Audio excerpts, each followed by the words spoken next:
Today, I'd like to talk about practicing calm mind. These are difficult times for most people. I don't think there's anyone here who's not feeling it. We're worried about the wildfires, climate change, the pandemic, the November election,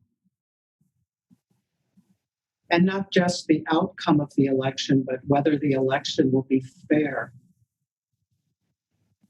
whether the post office will able to fully do its job during the election.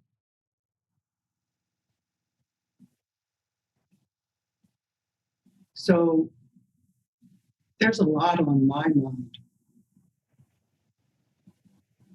I've never experienced this country so divided.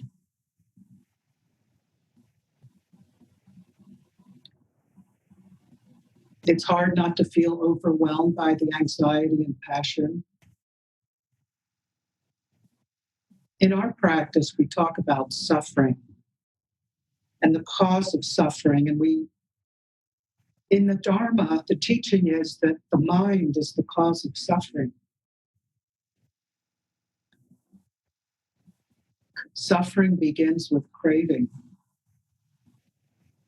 This craving isn't just wanting things, it's also not wanting things.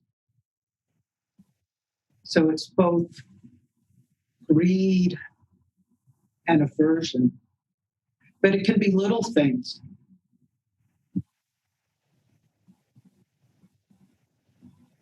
With practice, we begin to understand delusion in the sense that we believe in a false sense of self, a false self, a self that's separate from other people. And that falsity manifests in our mind, in our thoughts. The mind that chatters, the mind that has a whole narrative about me, who I am, what my problems are, what I want. Am I going to get what I want? Fear of catastrophe and what will happen to me. Good and bad, right and wrong, opinions, viewpoints. But we have our practice of Zazen. And in Zazen, that is where we practice letting go of this grasping, of this craving. I'm going to read a little story from Thich Nhat Hanh. There are a couple little stories I'm going to read from this book called The Heart of the Buddha's Teaching. There's a story in Zen circles about a man and a horse. The horse is galloping quickly, and it appears that the man on the horse is going somewhere important. Another man standing alongside the road shouts, "Where are you going?" And the man replies, "I don't know. Ask the horse." This is also our story. We're riding a horse. We don't know where we are going, and we can't stop. The horse is our habit energy pulling us along, and we are powerless. We're running, and it becomes a habit. We struggle all the time, even in our sleep. We are at war within ourselves, and we can easily start a war with others. We have to learn the art of stopping our thinking, our habit energies, our forgetfulness, the strong emotions that rule us.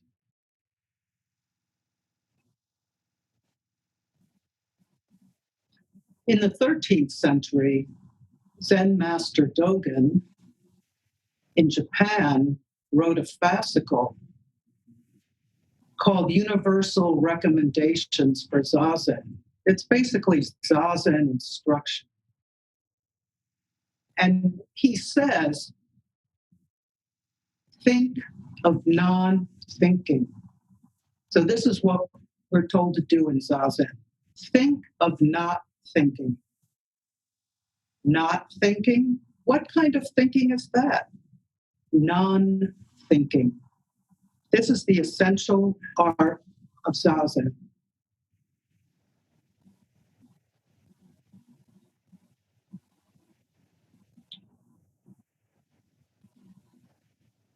I was aware from a very young age about the destructive potential of thought.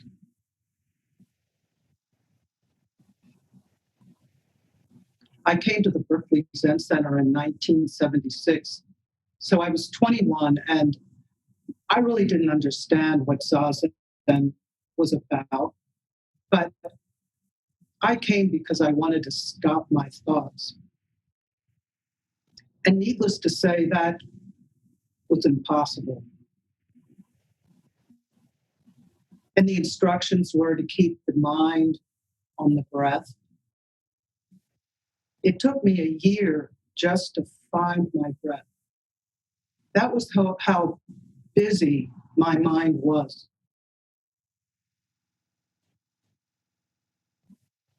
Thoughts were like a flood. And it was very claustrophobic. I don't know how I persevered.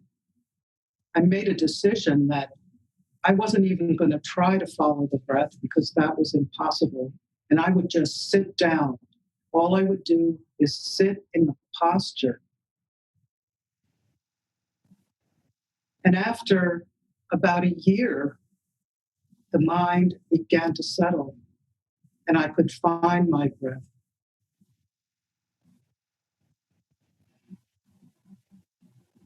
Last week, Sojin made a remark about thinking. I'm trying to find it actually. But basically, he said,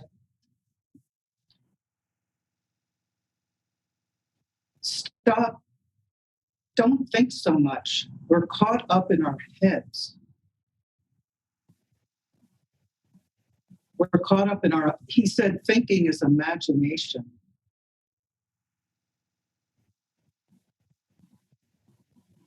That we need to focus on body and breath, not to get completely lost in our passions. He's been telling me this for years. I felt like I was one of those people he was speaking to. I'm sure he was speaking to all of us.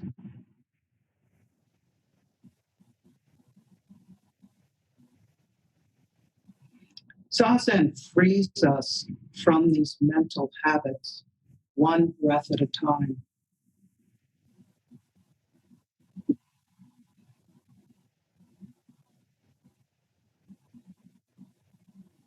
Sometimes I give Zazen instruction and somebody will complain that they can only focus on 2 or 3 breaths before the mind completely runs off like a wild horse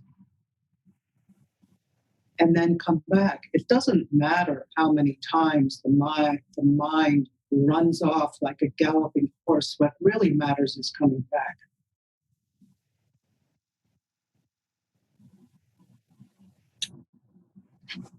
Fortunately, our practice is not just,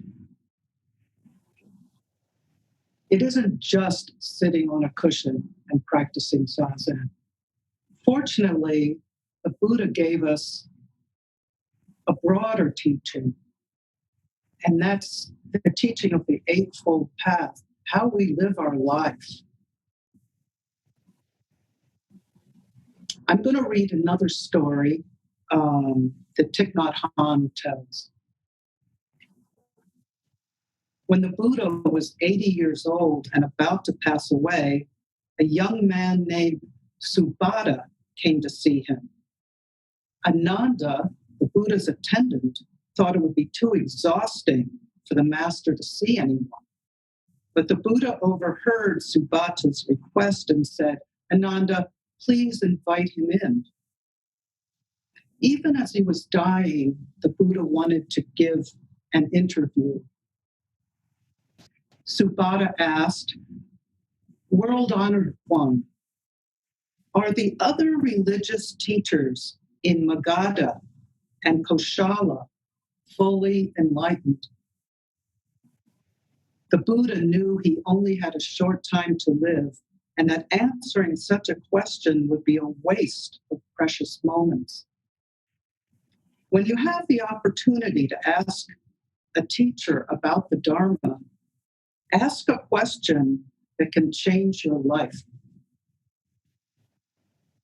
So the Buddha replied, Subhata, it is not important whether they are fully enlightened. The question is whether you want to liberate yourself. If you do, practice the Noble Eightfold Path.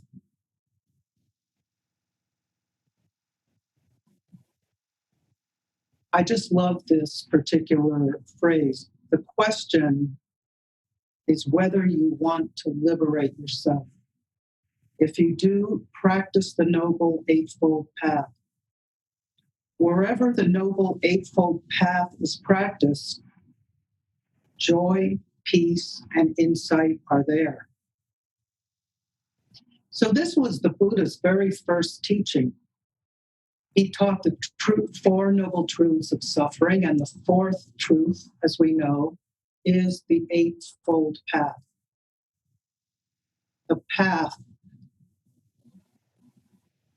to resolving suffering, coming to terms, liberation. I'm not going to go into much detail about the Eightfold Path because that would be a whole year's study in and of itself. Obviously, there are 8 aspects, and I'm only going to say a sentence or two about 2 of them. One of them is right view.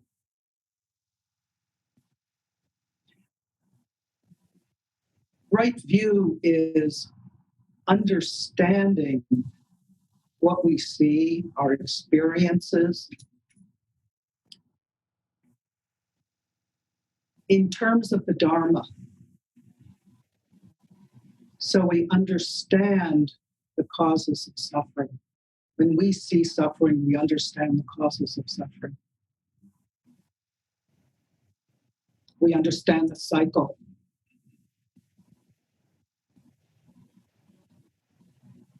As part of this, of course, we understand this delusion we have about having a separate self. And right view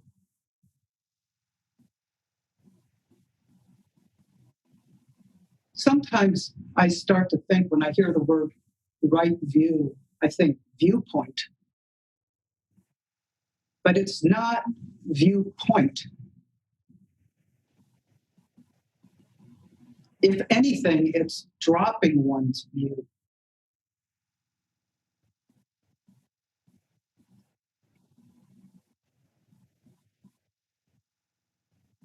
And then another part of the Eightfold Path is right speech. Right speech is speaking in a way that does not harm others. It doesn't mean not to be honest and forthright, but we need to look at what we say in terms of how it creates harmony or how much it does to help another person awaken and freeing them from suffering.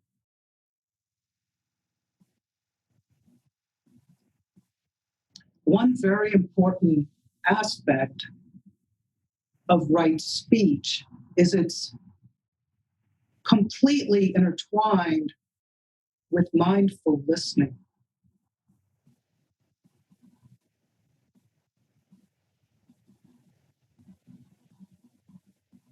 being able to listen to another person with empathy.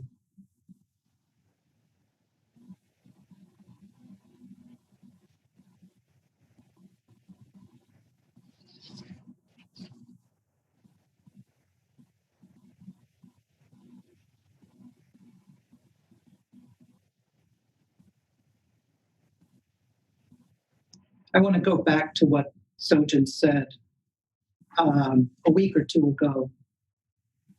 He said, trust in the calmness of the mind. We hesitate because we depend on our heads. Everything we think is our imagination. So we should stop thinking. When we create images, we can't see clearly.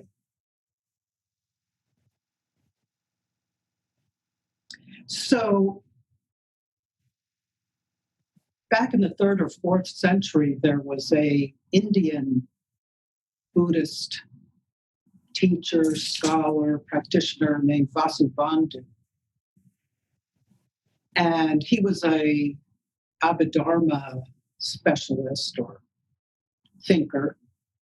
And they were very concerned about the nature of mind and the nature of consciousness.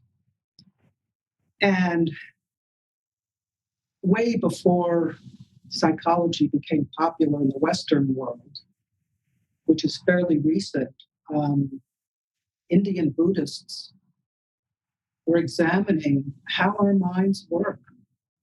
Now, Hozan taught a 4-week class on this very recently on the Yogacara school.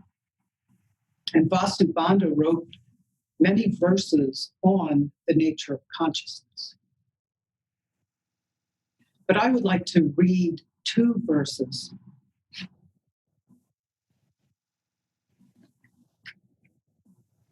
And this is about perception.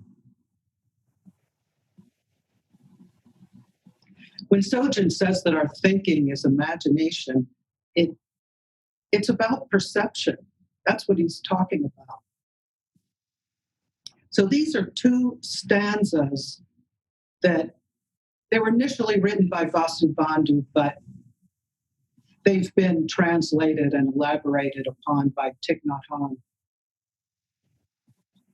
Manifestations from stored consciousness can be perceived directly in the mode of things in themselves as representations or as mere images. All are included in our elements of being. How do we understand our experience? What do we see? We can perceive directly without asserting ourself into it. Sometimes that's easiest in nature with a flower or a mountain. The rain yesterday, the view from my window.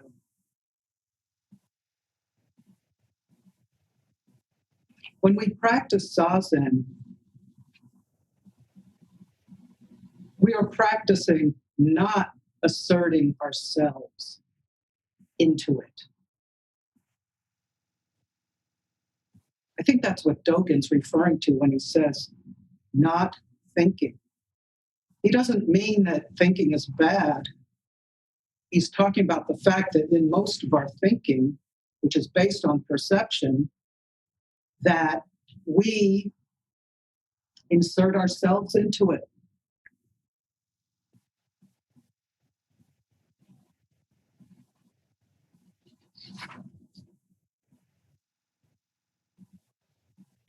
I just read a book. Actually, a few months ago, I read this.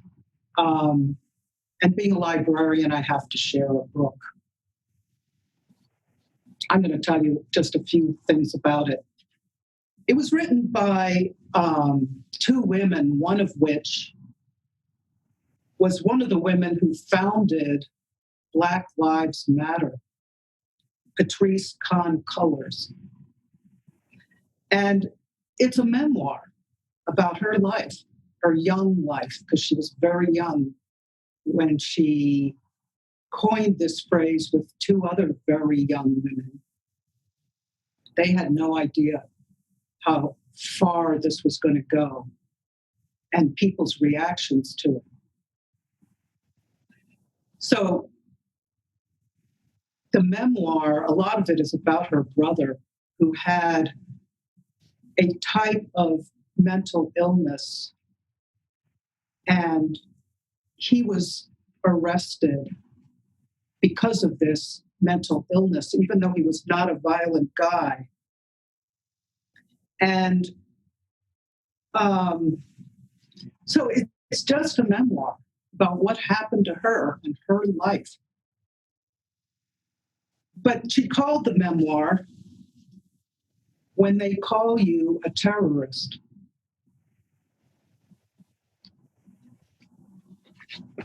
Because here it is, a few young women talking about their experiences growing up as Black women. And then they're labeled terrorists.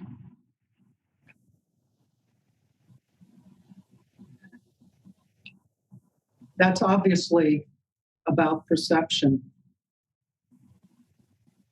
And it's not just about perception. When we practice Zazen, we're practicing not inserting ourselves into what we hear.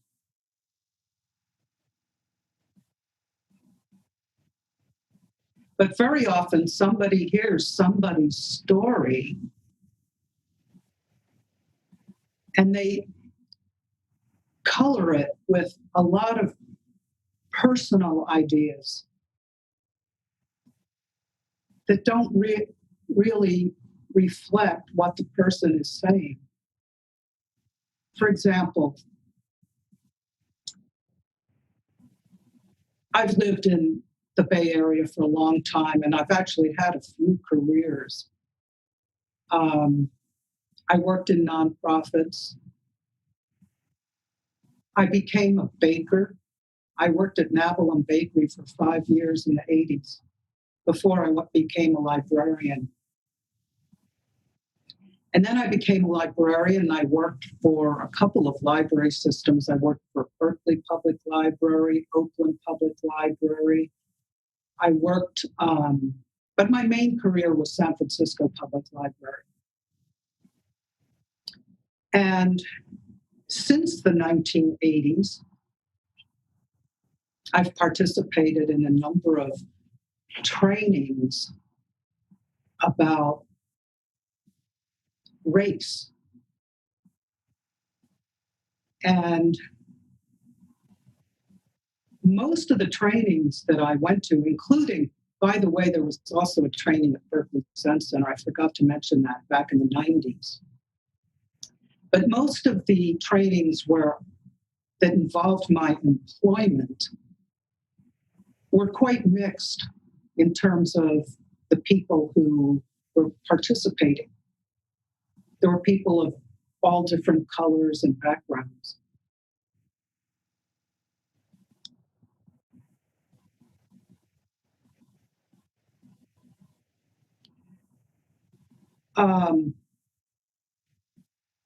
One time, I was working in a nonprofit. This was in the 80s, where, not surprisingly, a lot of the so-called professionals were Caucasian, and a lot of the paraprofessionals were African American. And we had a training. It was actually kind of a mediation because there was a lot of struggle in the organization. It was a health-related community organization. And I remember saying something that blamed the people working at the front desk for a lot of the problems in the organization. And those people happened to be African American. And there was a lot of anger towards me for that. And at first, I felt assaulted, hurt, like I was misunderstood, and why are people so mean to me, that kind of thing. But truthfully, I wasn't listening.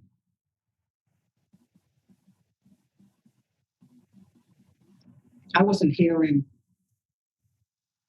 the pain that they felt. And since then, I think that was my first training. But every single training I've been through, there's been some kind of a blow up, because this is a subject that a lot of people don't want to talk about.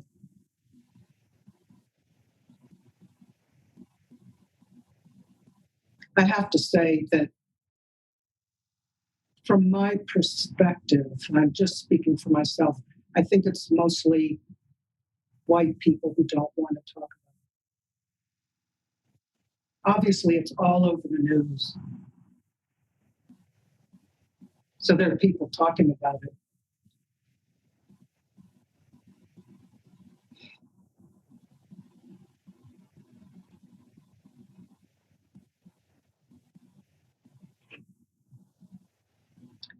So in the many different trainings that I've been in, I hear people say things like, I don't want to feel guilty. It's not my fault. I didn't bring slaves over here from Africa.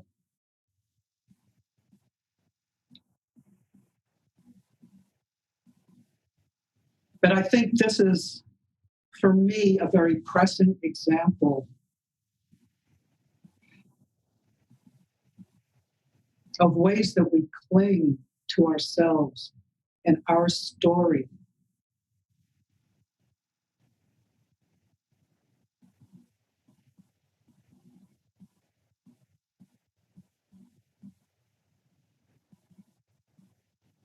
I'm also speaking a lot for people closer to my age. I'm very heartened by younger people in this country who seem to be brought up a bit differently and are more open-minded. I'm just checking the time. I'll stop in a couple minutes. There's a story I think it's from the Pali Canon, or it's an early talk of the Buddhas from a Theravadan text. Buddha told Subhuti, one of his disciples, where there is perception, there is deception.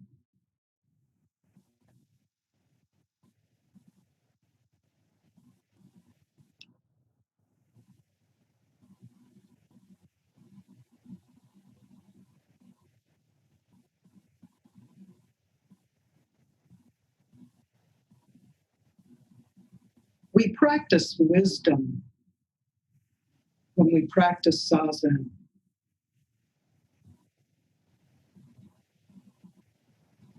I love the first line of the Heart Sutra, Avalokiteshvara, when practicing deeply prajnaparamita, practicing wisdom.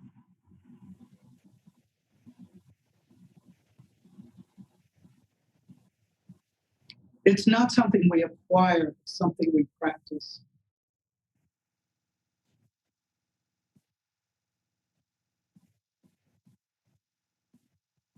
As we practice wisdom,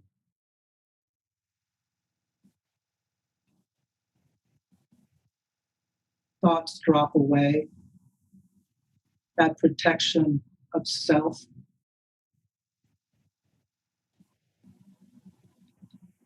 That me and mine passes away, drops away. Let me say, drops away. And compassion is there because we can hear.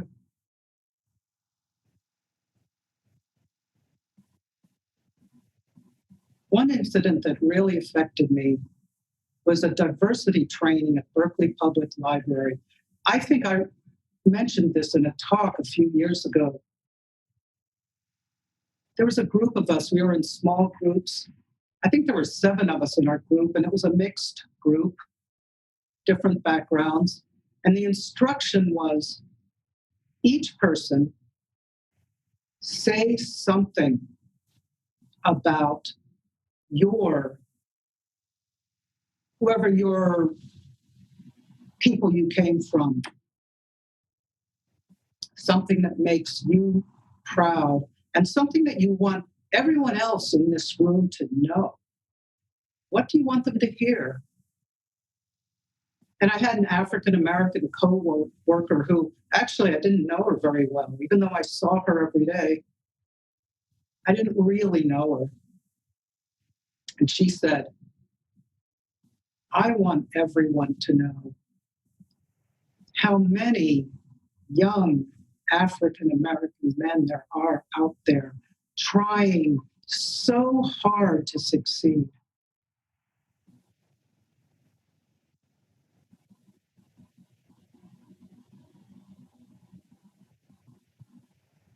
I never forgot that. I never forgot how I felt in that moment when she said that.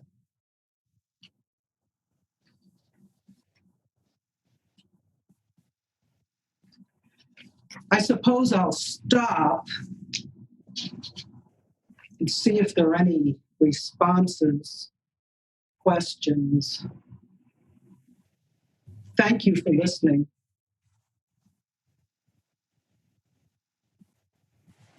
Good, Sangha.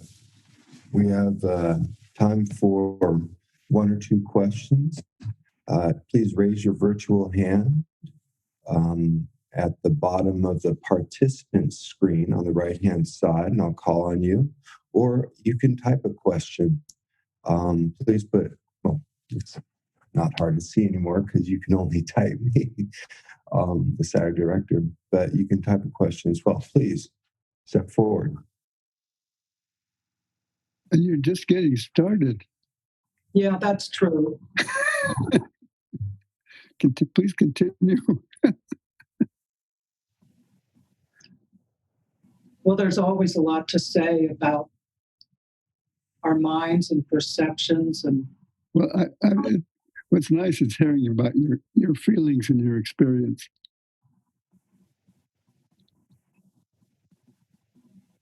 I've been fortunate in that I've had the opportunity to participate.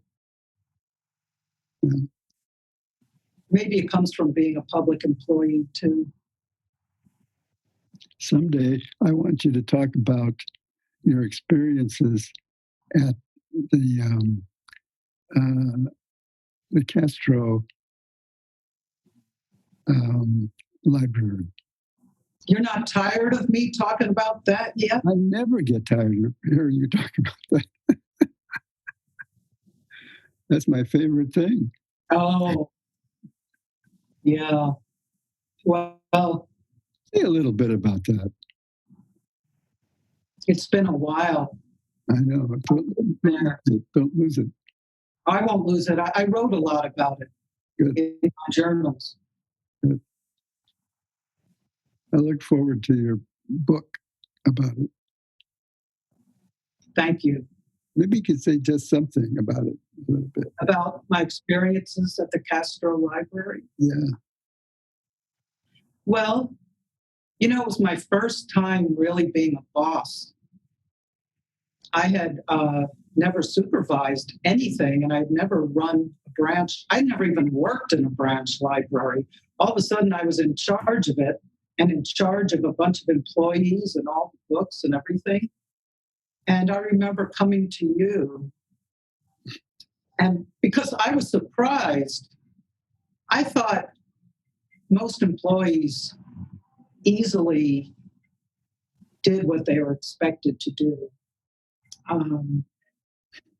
And I'm surprised at how hard it was I came to you many times for advice, and you said to me, make sure they know who's boss and carry a big stick. But I had to become very assertive. We were in a neighborhood where there was a lot of drug use, and there were people shooting up in the library, often in front of children. And when I started the job in 1999, I prided myself in being kind of a very polite person, which unfortunately meant somewhat conflict avoidant. But I had to become very assertive. And so I really thank you for helping me do that. You've always been very quiet about being the boss. You don't have to yell and scream, you just carry that.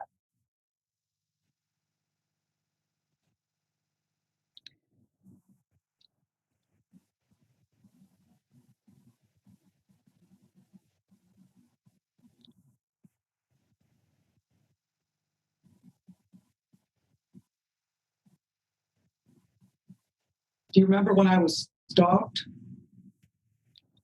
Well, you were stalked by a lot of people. Yeah. I had to go to court many times. Yes.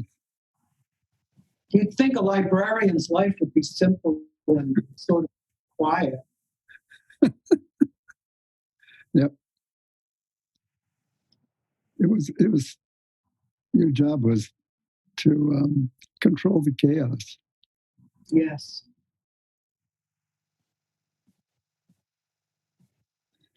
Everybody thinks the library is a very nice place to be quiet and contemplate. I don't think it is anymore. No. It's a haven for the homeless. Yeah.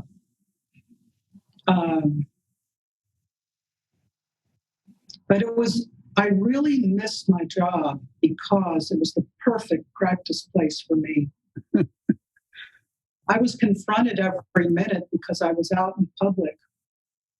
I had people demanding things, people violating rules. Some of them, I couldn't help it, too. The place was constantly in physical disarray. I had people calling me a Nazi. And I had people calling me a Nazi if I told them not to do something. And then I had a persistent customer, a patron, who was angry we didn't subscribe to a Nazi paper. So yeah. It was the ultimate practice place. it was, and I missed that.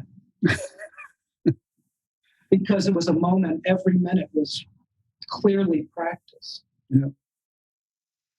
It was your monastery. It was. Okay. Maybe somebody else has a question. Speaking of the working in a library, you were referring to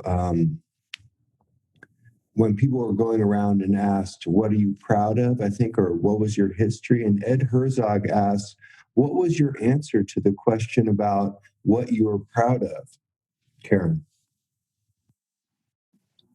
If I go back and remember correctly, I said that I grew up in a Jewish community in Philadelphia, and I was proud about Jewish people standing up for justice.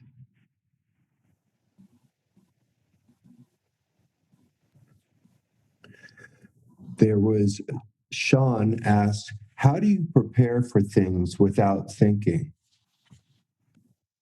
That's a great question. there's a kind of thinking that's necessary. For example, when I thought about what I was going to say today, I created an outline.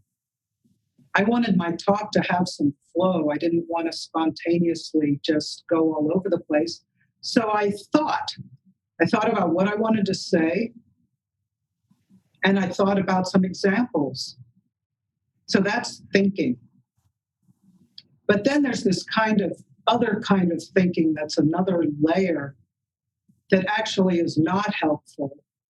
And I think truly it's probably the majority of thinking, which is worrying about scenarios. What if I forget what I'm going to say? What if my mind goes blank?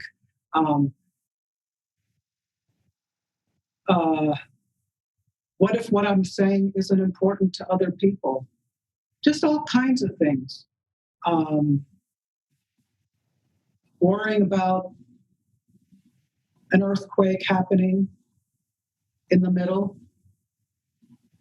All that kind of thinking is just,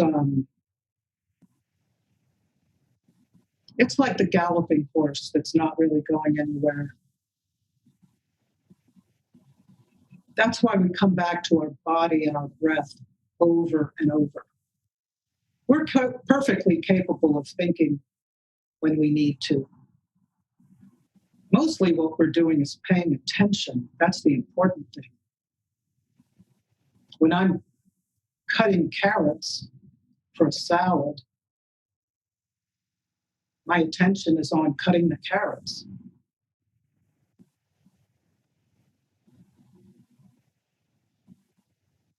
Sean, does that answer your question? Yes, it does. And to some degree, I was thinking about, I think hostile situations came up initially, but I also thought about, how would you prepare for a meeting without thinking? So it did to some degree. And, I think that what you said could be applied to hostile situations. Like someone, let's say you had the opportunity to meet with Donald Trump, and you have a perception of this guy, and the way you have some preconceptions, and I like, how would you prepare for that, even like with an open mind, I guess. I don't know.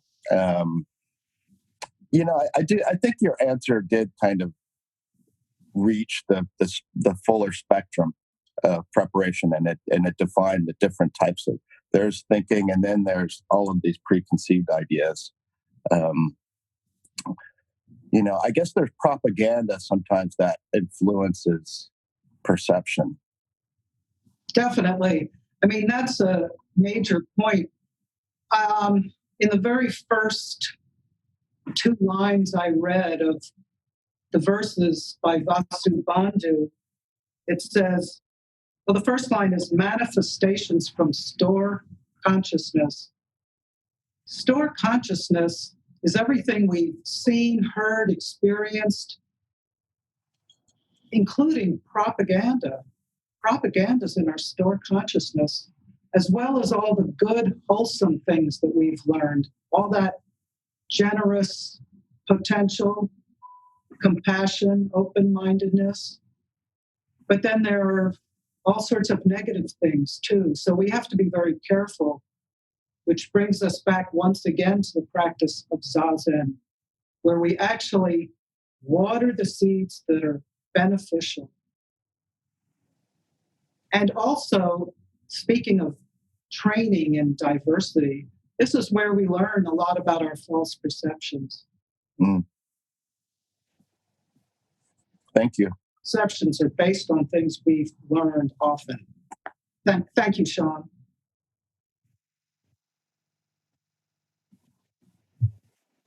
Rondi Saslow, I invite you to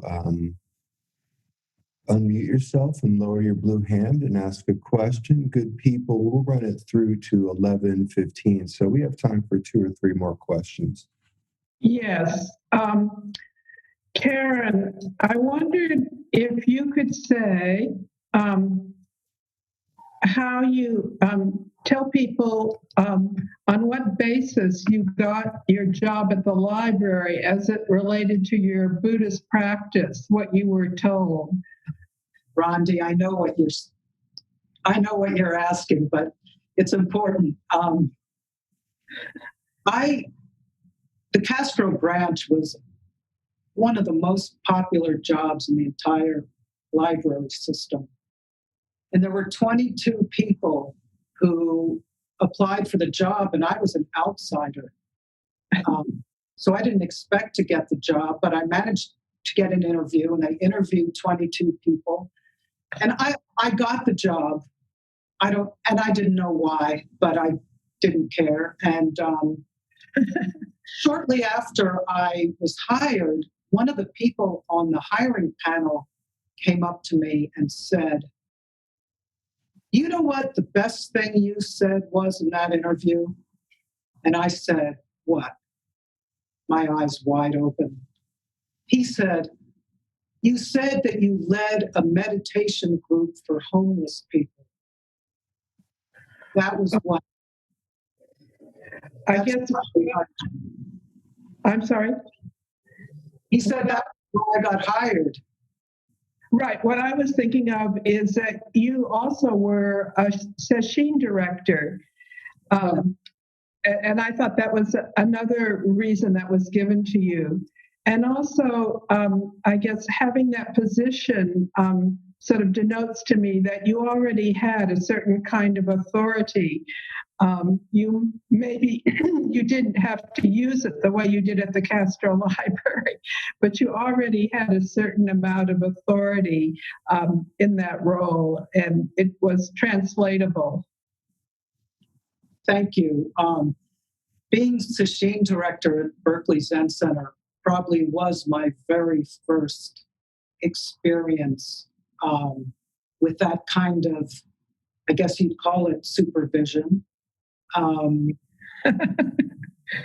When I became sesshin director, I had been warned by several previous sesshin directors that you'll be surprised at how much it's harder than you think. And I didn't know what that meant, but I started and I said, all I'm going to do is model practice. That's all I could think of doing. And fortunately, I got a lot of help from Sojun and Hozan and other people. But I don't know if I would have been so eager to be a branch manager if I hadn't had the experience of directing sesshin. Mm-hmm. Thank you.